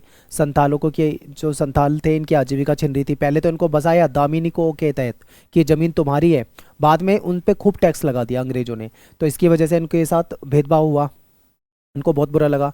फिर बाहरी लोग भी इनकी ज़मीनों पे कब्जा करने की कोशिश करते थे। प्रशासन जो था इन पे अत्याचार करता था, इनके साथ नहीं था, तो इसलिए क्या करा था, इन्होंने विद्रोह कर दिया था, ठीक है। अब इसका नेचर क्या था, स्वरूप क्या था, तो ये एक जनजातीय और किसान विद्रोह था। इसका नेतृत्व सिद्धू कानू इन्होंने किया था। विद्रोह जो था अंग्रेज जमींदार और साहूकार जो लोग थे इनके खिलाफ था, और सब संथाल जो थे यहाँ पे इकट्ठे हो गए थे और इन्होंने अंग्रेजों का विरोध करा था, ठीक है। अगला क्वेश्चन है कि भारतीय स्वतंत्रता आंदोलन में गांधी जी के द्वारा प्रयोग किए गए प्रमुख हथियार, ठीक है, अस्त्र शस्त्र की चर्चा करो। तो यहाँ पे कोई वैसा हथियार तो नहीं था, लेकिन सत्याग्रह, अहिंसा, असहयोग आंदोलन, सविनय अवज्ञा, बहिष्कार, स्वदेशी आंदोलन, ठीक है, तो इन सब चीज़ों को अपनाने की बात की गई थी, तो ये पॉइंट आपको बताने थे।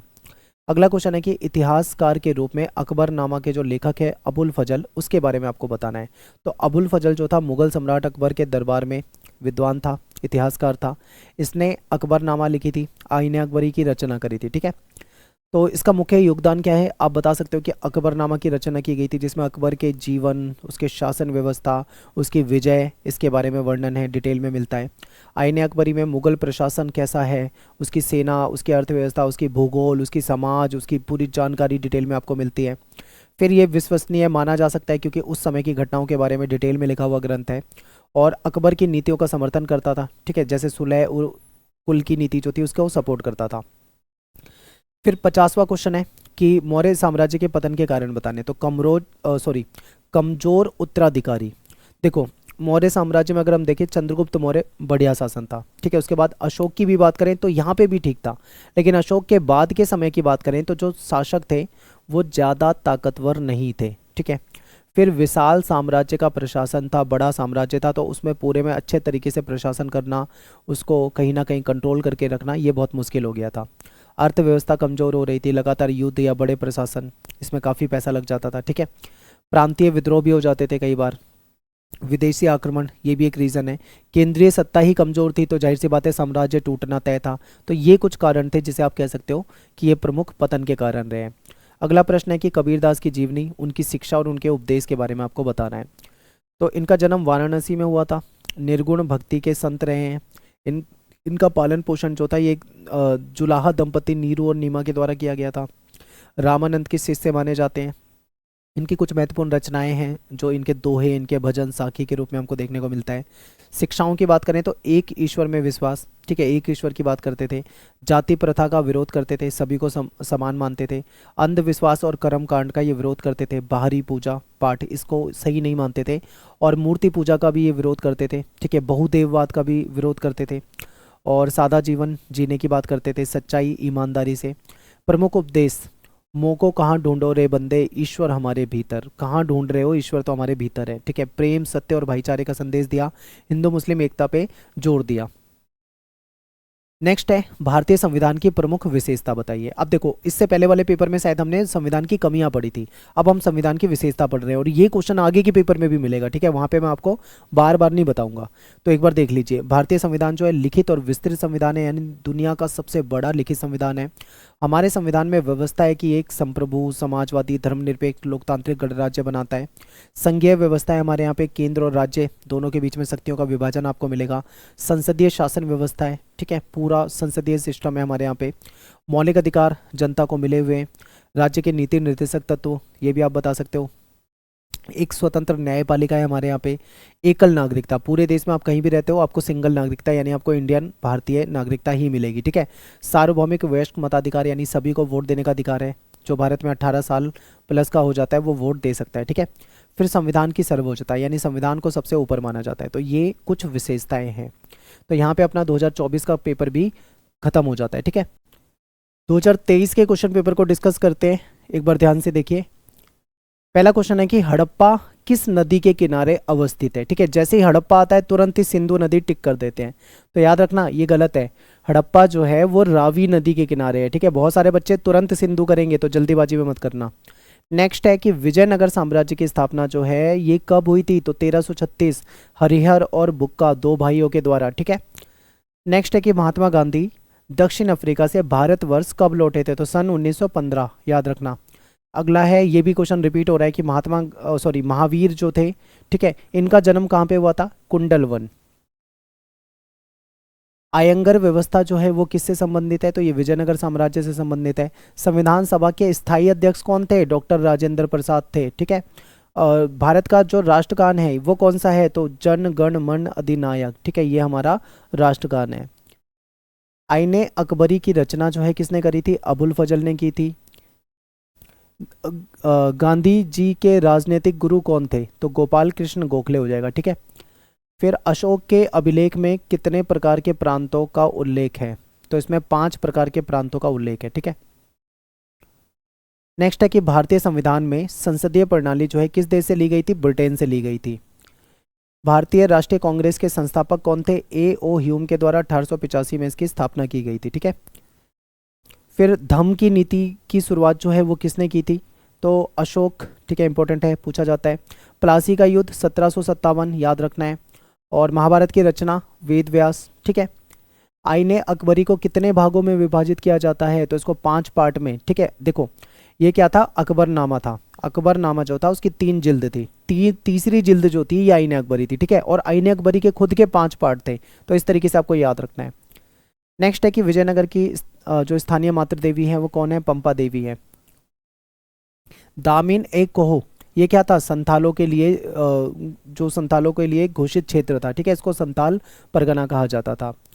भारत में प्रचलित सती प्रथा का उल्लेख किस विदेशी यात्री ने किया था, ठीक है, तो बर्नियर ने सती प्रथा के बारे में बता रखा है, उसका वर्णन कर रखा है। काला कानून किसे कहा जाता था, तो रोलेक्ट एक्ट जो था इसको काले कानून के नाम से जानते हैं। ठीक है, फिर त्रिपिटक साहित्य जो है ये किस धर्म से संबंधित है, बौद्ध धर्म से संबंधित है। गांधी इरविन जो पैक्ट था 1931 का है, ये याद रखना है। 1857 का विद्रोह जो था कहाँ से शुरू हुआ था, ठीक है, तो 1857 का विद्रोह जो था मेरठ छावनी से शुरू हुआ था। ठीक है, नेक्स्ट है कि नैनार जो है वो किसकी पूजा करते हैं, तो ये भगवान शिव को मानते हैं। और दांडी जो है किस राज्य में है, तो गुजरात में है। इसके बाद बात करते हैं अगले सेक्शन में। ठीक है, मोहनजोदड़ो जो है इसका शाब्दिक अर्थ क्या है, तो इसको मृतकों का टीला कहा जाता है। और खानकाह क्या था, यहाँ पे जो सूफी संत होते थे इनका आश्रम होता था, इनका मठ होता था, यहाँ पे ये रहा करते थे। ठीक है, यहाँ पे रहते थे, आध्यात्मिक शिक्षा देते थे। गोपुरम क्या होता है, आपने देखा होगा जो साउथ है, साउथ के मंदिरों के आगे इस तरीके की एक संरचना होती है, गेट होता है बड़ा सा, इसको गोपुरम कहा जाता था। ठीक है, ये बहुत बड़ा होता है, बहुत ऊंचा होता है, कई किलोमीटर दूर से दिख जाता है, एक टावर टाइप का होता है बड़ा सा। तो ये दक्षिण भारत में मंदिरों में ऊंचा एक भव्य प्रवेश द्वार होता है, एंट्री होती है इसके नीचे से, यहाँ से पीछे इसके मंदिर होता है। ठीक है, और इसमें देवी देवताओं की मूर्तियाँ होती हैं, नक्काशी डिजाइनिंग वगैरह बनी होती है। संथाल विद्रोह के जो प्रमुख नेता हैं इनके नाम आप यहाँ पे देख सकते हो। ठीक है, आप ये बताना था आपको। अगला सेक्शन है, इसमें आपको कुछ और क्वेश्चन है। धम्म की नीति, ये हम ऑलरेडी डिस्कस कर चुके हैं, अशोक के द्वारा लाई गई थी। इसमें सभी धर्मों का सम्मान करने की बात थी, अहिंसा के पालन करने की बात थी, सत्य, नैतिकता, करुणा की बात थी, भलाई, ठीक है, इसकी बातें थी।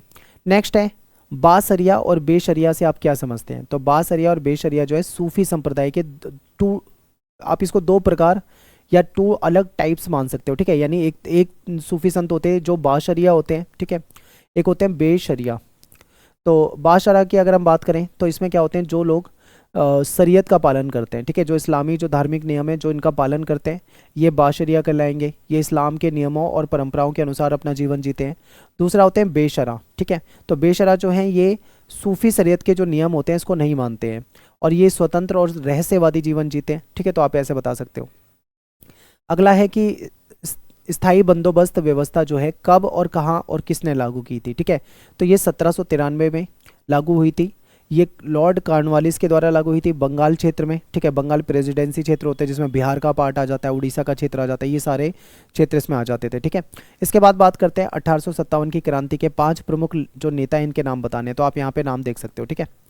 अब बात करते हैं अगला क्वेश्चन, सरदार वल्लभ भाई पटेल को लौह पुरुष क्यों कहा जाता है?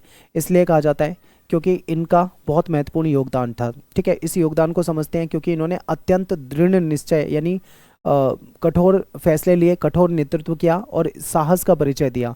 उस समय आपको पता है कि रियासतों की बहुत समस्या थी, तो जो देसी रियासतें थी उनके विलय में इन्होंने अपनी जो समझ है उसका परिचय दिया, रियासतों का भारत में विलय करवाया। कुछ ऐसी रियासतें थी जैसे हैदराबाद हो गई, जूनागढ़ हो गई, कश्मीर हो गई, मणिपुर हो गई, ठीक है, बहुत समस्या आ रही थी उनके विलय में, तो इन्होंने उसको भी उसका भी विलय करवाया। मजबूत प्रशासनिक नेतृत्व, जैसे आज के समय में आप देखते हो आईएएस हो गया, आईपीएस हो गया, इसकी स्थापना भी इन्होंने करी जिससे कि प्रशासनिक नींव मजबूत हुई भारत की। नेक्स्ट है दांडी मार्च के बारे में आपको बताना है, ठीक है। तो ये इसे नमक सत्याग्रह के नाम से हम जानते हैं। तो भारतीय स्वतंत्रता आंदोलन का एक महत्वपूर्ण घटना के रूप में इसको देखा जाता है, ठीक है। इसका नेतृत्व गांधी ने किया था और इसकी शुरुआत की बात करते हैं तो 12 मार्च 1930 हो गया। कहाँ से? साबरमती आश्रम, ठीक है, अहमदाबाद से दांडी यानी गुजरात तक, ठीक है। ये वैसे दोनों ही गुजरात में, मतलब साबरमती आश्रम से लेके दांडी क्षेत्र तक किया गया था, ठीक है। और 390 किलोमीटर की यात्रा है। अंग्रेजों द्वारा जो नमक कानून जो था इस पे क्या किया गया था? नमक बनाने पे रोक लगा रखी थी, कोई भारतीय नमक नहीं बना सकता, उसको दुकानों से महंगे दाम पे नमक खरीदना था, ठीक है। तो इसका क्या किया था? विरोध किया गया था। तो ब्रिटिश सरकार ने नमक पे जो कर लगा रखा था जिससे आम जनता परेशान थी, तो इसके खिलाफ एक अहिंसक आंदोलन शुरू किया गया था और ये 6 अप्रैल 1930 को स्टार्ट होता है, ठीक है।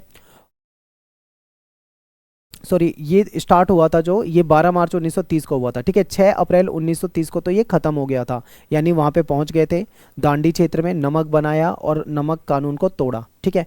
महत्व क्या है इसका? तो आप महत्व बताओगे। इस आंदोलन ने पूरे देश में स्वतंत्रता की भावना को मजबूत किया। लाखों लोगों ने अंग्रेजी कानून का विरोध किया था और यह आंदोलन भारतीय स्वतंत्रता संघर्ष का एक बहुत ही महत्वपूर्ण मोड़ माना जाता है। इसके बाद आपका जो नेक्स्ट है लॉन्ग क्वेश्चन वाला सेक्शन, इसको देख लेते हैं। अब ये संताल विद्रोह पे डिस्कस नहीं करेंगे, आप इस वीडियो को पॉज करके पढ़ सकते हो क्योंकि ये मैं ऑलरेडी करा चुका हूँ। ये क्वेश्चन दूसरी बार तीसरी बार रिपीट हो रहा है, ठीक है। ये ज़्यादातर पूछा जाता है आपके पेपर में। फिर भारतीय संविधान की विशेषता और इसकी कमियाँ, दोनों क्वेश्चन हम पहले के पेपर में कर चुके हैं, तो इसको भी डिस्कस नहीं करेंगे। वीडियो को पॉज करके आप पढ़ना चाहो पढ़ लो, बाकी मैं आपको पहले बता चुका हूँ, ठीक है। फिर अगला क्वेश्चन है कि कृष्णदेव राय जो थे, ये महानतम शासक थे, इसके बारे में भी मैंने आपको बताया था कि इनका जो काल था स्वर्ण काल था, ठीक है। तो इसे भी आप पॉज करके पढ़ सकते हो, ये सारी बातें मैं आपको बता चुका हूँ। फिर ये क्वेश्चन भी हम डिस्कस कर चुके हैं, हड़प्पा सभ्यता की विशेषताओं को। ये सारे वो क्वेश्चन हैं जो बार बार रिपीट हो रहे हैं, ठीक है। भारत छोड़ो आंदोलन, ये भी हम पढ़ चुके हैं, तो इसको भी हम डिस्कस कर चुके हैं, ठीक है। तो यहाँ पे अपना ये जो 2023 का पेपर था ये भी खत्म हो जाता है। आपने यहाँ तक एक चीज़ समझ ली होगी कि बहुत सारे क्वेश्चन हैं जो बार बार आपके पेपर में रिपीट होते हैं। तो ये जो आप वीडियो देख रहे हो ना, इस वीडियो को देख कर जाओगे तो यही क्वेश्चन आपके पेपर में भी रिपीट आपको मिलेंगे, ठीक है। तो इंपॉर्टेंट है। अब बात करेंगे 2022 के पेपर की। अब बात करेंगे 2022 के पेपर की, ठीक है। तो देखो ये टर्म 2 का पेपर है। उस समय क्या हुआ था, 22-21 के आसपास कोविड चल रहा था, तो 2 टर्म में पेपर हुआ था, ठीक है। तो ये जो पेपर मेरे पास है, जो मुझे मिला है, ये टर्म 2 का पेपर है। तो इसमें आई थिंक एमसीक्यू क्वेश्चन नहीं होंगे, यस, इसमें एमसीक्यू क्वेश्चन नहीं दिख रहे हमें। तो चलिए देखते हैं। देखो ये क्वेश्चन रिपीट है, भारत छोड़ो आंदोलन कब और कहाँ प्रारंभ हुआ? ये 1942 का आंदोलन है, ठीक है। मुंबई में जो ग्वालियर टैंक मैदान है, इसको अगस्त क्रांति के नाम से भी हम जानते हैं, यहाँ से शुरू हुआ था। ये रिपीटेड है, जिस जिस क्वेश्चन में मैंने स्टार लगा रखा है समझो वो क्वेश्चन हमने कर लिए हैं इससे पहले वाले पेपरों में, ठीक है। फिर संविधान जो सभा है, ठीक है, इसके जो अध्यक्ष थे, स्थायी अध्यक्ष पूछा हुआ है, ठीक है। स्थायी अध्यक्ष कौन थे? डॉक्टर राजेंद्र प्रसाद, ये भी हम कर चुके हैं। संथाल विद्रोह के नेता, ये भी हम डिस्कस कर चुके हैं। जलियांवाला बाग हत्याकांड जो है कब और कहाँ पे हुआ था? तो ये 13 अप्रैल 1919 की घटना है। नेक्स्ट है कि British east India company Bharat में व्यापारिक गतिविधि, ये भी हमने पढ़ा हुआ है, सूरत, ठीक है। अगला क्वेश्चन है कि प्रत्यक्ष कार्यवाही दिवस कब और क्यों मनाया गया? तो देखिए क्या था कि जो मुस्लिम लीग थी और जो जिन्ना था, इनका क्या मानना था? इनका ये मानना था कि इनको अलग देश चाहिए था, पाकिस्तान की डिमांड पे ये टिके हुए थे, ठीक है। और ऐसे में क्या हुआ, इन्होंने ये डिसीजन लिया कि डायरेक्ट एक्शन डे, अगर इनकी मांग नहीं मानी जाती तो ये डायरेक्ट एक्शन डे मनाएंगे, यानी 16 अगस्त 1946 को, ठीक है, ये मनाया इन्होंने। और क्या करा, उस समय बहुत हिंसा हुई, खासकर जो ये मुस्लिम थे इन्होंने हिंदुओं को मारना काटना शुरू कर दिया और बहुत बड़े पैमाने पे हिंसा हुई थी। तो इसको प्रत्यक्ष कार्यवाही दिवस के रूप में देखा जाता है। और ये क्यों किया गया था? ताकि कांग्रेस पर दबाव डाला जाए पाकिस्तान की, ठीक है, मांग के लिए, पाकिस्तान बनाने के लिए। ये 1857 की क्रांति का तात्कालिक कारण, ये ऑलरेडी कर चुके हैं हम, ये भी हम कर चुके हैं, चंपारण वाला। फिर ये दांडी मार्च वाला इससे पहले वाले जस्ट पेपर में हमने करा था। नेक्स्ट, ये क्वेश्चन अभी तक हमने नहीं करा, 1857 के विद्रोह की असफलता के प्रमुख कारण, ठीक है, यानी क्यों असफल हो गया 1857 का विद्रोह, ये आपको बताना है। तो इसके कई कारण थे। कारण क्या क्या थे?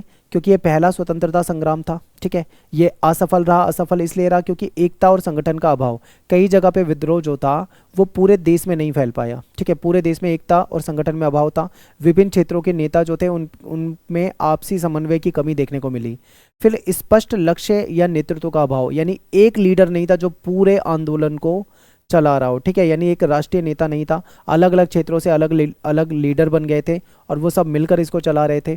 और इन विद्रोहियों के पास भविष्य की कोई स्पष्ट योजना नहीं थी। शुरुआत होता है आंदोलन मेरठ से और फिर आगे ये लीडर बनाते हैं दिल्ली जाके, ठीक है, फिर वहाँ से फिर दूसरे क्षेत्र में पहुँचता है। इस तरीके से कोई एक पर्टिकुलर एक केंद्रीय लीडरशिप इसमें नहीं थी, ठीक है, कोई स्पष्ट योजना ही नहीं थी, जो मिला वो करते गए। तो इस तरीके से आगे चलता रहा, सीमित क्षेत्र तक ही सीमित रह गया, उत्तर और मध्य भारत तक ही सीमित रहा, दक्षिण भारत में या पंजाब के कई क्षेत्रों तक नहीं पहुंच पाया। आधुनिक हथियारों की कमी थी इनके पास, अंग्रेजों के पास तो आधुनिक हथियार थे, उन्होंने बाहर से ट्रेंड सेना मंगा ली थी, ठीक है, आंदोलन के दमन के लिए, लेकिन इनके पास वो चीज़ें नहीं थी। और भारतीय राजाओं का, कुछ राजाओं का समर्थन भी नहीं मिला था। संचार और यातायात के जो साधन है उसमें अंग्रेजों को बढ़त मिली हुई थी, ठीक है, उनके पास रेलवे, टेलीग्राफ, सारी सुविधाएं थी जो कि इनके पास उस समय नहीं आ पाई थी सारी चीज़ें। फिर इनके पास संसाधन की कमी थी, ठीक है, लंबे समय तक युद्ध नहीं चला। और फिर सबका उद्देश्य नहीं था एक, यानी सबका उद्देश्य अगर एक ही होता कि जितने भी इसमें आंदोलन में जुड़ रहे हैं, अगर इनका उद्देश्य ये होता कि देश को आज़ाद कराना है तो ये सफल होता। लेकिन कोई अलग अलग मुद्दे से लड़ रहा है, किसान इसलिए लड़ रहा है क्योंकि उससे भाई टैक्स ज़्यादा लिया जा रहा है, सिपाही इसलिए लड़ रहा है क्योंकि उसको चर्बी वाले कारतूस मुंह से खींचने पड़ रहे हैं, ठीक है, सूदखोर से कुछ लोग अलग मामले से लड़ रहे हैं कि भाई ज़्यादा सूद लिया जाता है। तो सबके मुद्दे अलग थे, तो इसलिए ये आंदोलन जो था सफल नहीं हो पाया। फिर ये स्थायी बंदोबस्त वाला क्वेश्चन ही हमने सबसे पहले पेपर में भी डिस्कस किया था, सेम क्वेश्चन है, ठीक है। असहयोग आंदोलन ये भी हम कर चुके हैं, लेकिन इसको फिर से डिस्कस कर लेते हैं, वहाँ पे हमने काफ़ी शॉर्ट क्वेश्चन में डिस्कस करा था। देखिए, प्रथम विश्व युद्ध के बाद अंग्रेजों की जो नीतियां थी दमनकारी वो बढ़ती गई। रॉलेट एक्ट आ गया जिसका बहुत बड़े लेवल पे विद्रोह हुआ। जलियांवाला बाग हत्याकांड हुआ जिसका भी बहुत बड़े लेवल पे जनता में कहीं ना कहीं गुस्सा पनपा।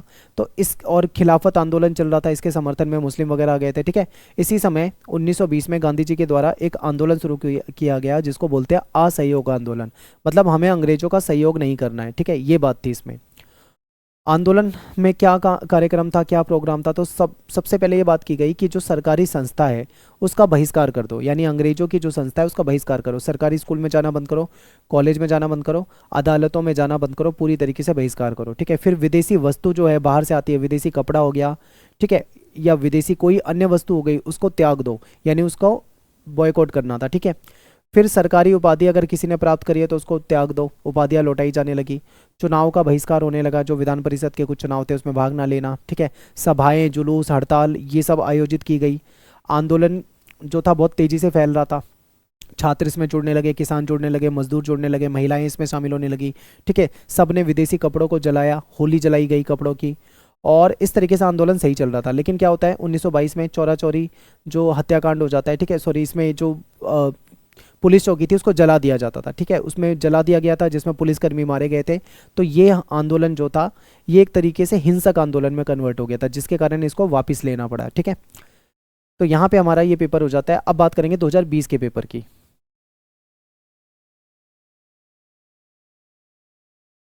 2021 का पेपर नहीं मिल पाया है, 2020 का मिला है, तो इसको डिस्कस कर लेते हैं एक बार।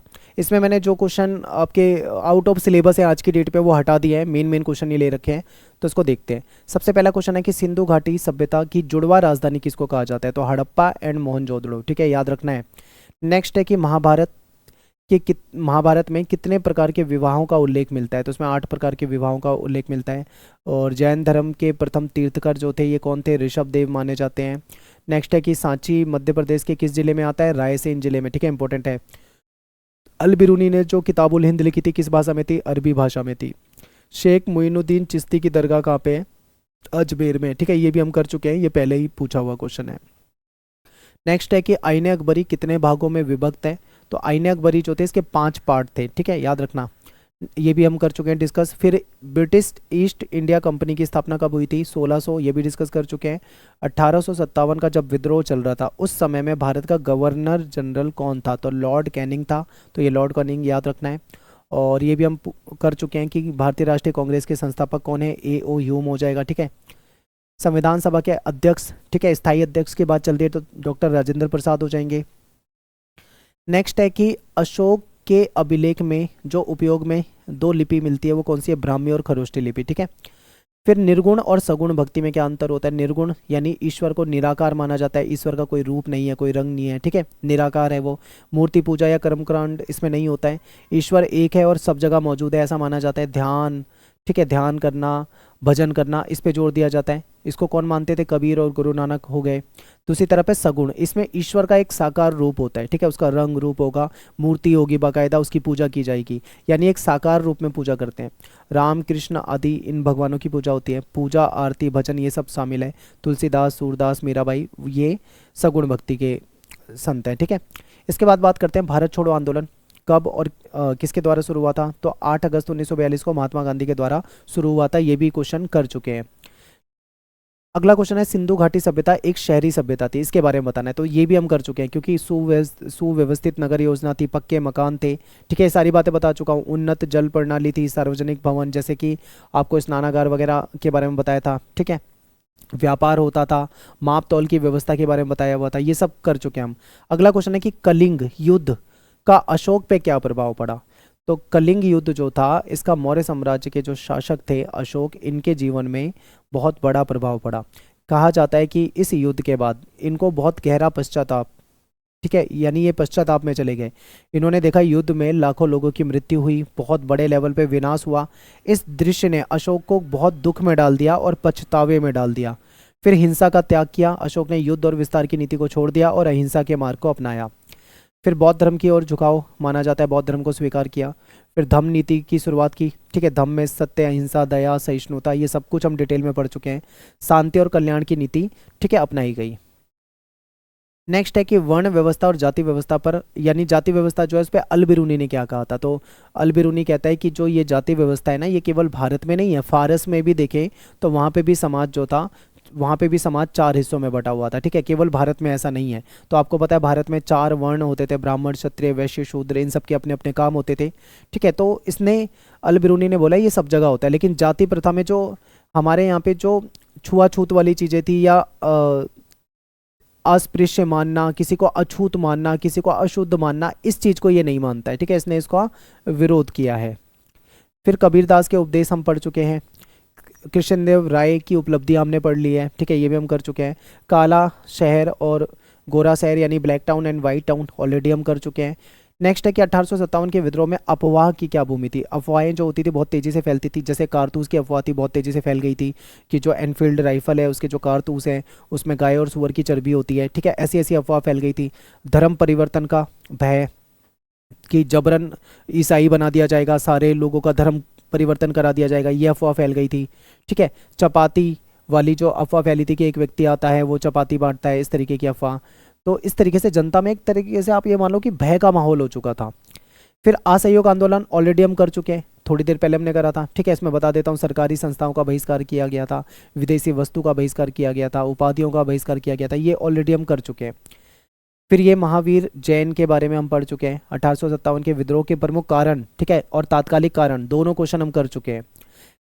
नमक सत्याग्रह को हमने 2 बार डिस्कस कर लिया है। तो यहाँ पे अपना ये जो पेपर है खत्म हो जाता है। ठीक है, तो यहाँ पे हमारा जो वीडियो है खत्म हो जाता है। आई होप आपको अच्छे से समझ में आया होगा।